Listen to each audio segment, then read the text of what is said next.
halyeygii weynaa ee kubadda cagta laacibkii hore ee Manchester City Cabdisalaan Ibrahim Cadaaye ayaa maanta deeq dhar ciid ah gaarsiiyay carruurta dhigata madarasada Cabdisalaan Ibrahim. Deeqdan ayaa farxad gelisay carruurta iyo waalidiinta iyadoo munaasabada qaybinta dharka ay ka dhacday xarunta madarasada. Goobta ayaa waxaa ka hadlay mid ka mid ah waalidiinta carruurta dhigata madarasada iyadoo si weyn uga mahadcelisay Cabdisalaan Ibrahim Cadaaye deeqda uu gaarsiiyay carruurta isla markaana ay sheegtay inay tahay tallaabo farxad iyo dhiirigelin u ah ubadka waxbaranaya. Sidoo kale maamulaha madarasada ayaa munaasabada ka hadashay iyadoo ugu mahadcelisay laacibka deeqda uu uga talagalay carruurta isla markaana sheegtay inay tahay arin muujinaysa garab istaag bulshada iyo daryeelka ubadka.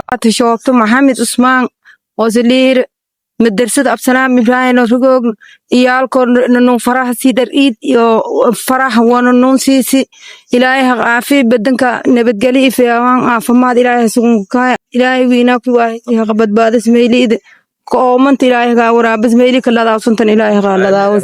بسم الله السلام عليكم ورحمة الله وبركاته. ناي مملوء مدرسة عبدالسلام إبراهيم سامي عبد الله الشيخ يبو تاريخ تلواتي شنطو بشميل لما كلواتي لحظة مو بعيد الأضحى إدريتي يالك سنون كديوينا عبدالسلام عدا إدتر عدا إلهي أجر السنة تغسيسة ودريتي عرتي سنون كديوين مدرسة عبدالسلام إبراهيم دريتك سو وساديري جي بركة أرضي دسيس كاني إيضا لنكو فرحسنة دكتور عداي وعبسنا عداي لها خير أجنها السنة تغسيس. هاشم حسن سوداي warbaahinta Akuna TV degmada Dinsor ee gobolka Bay.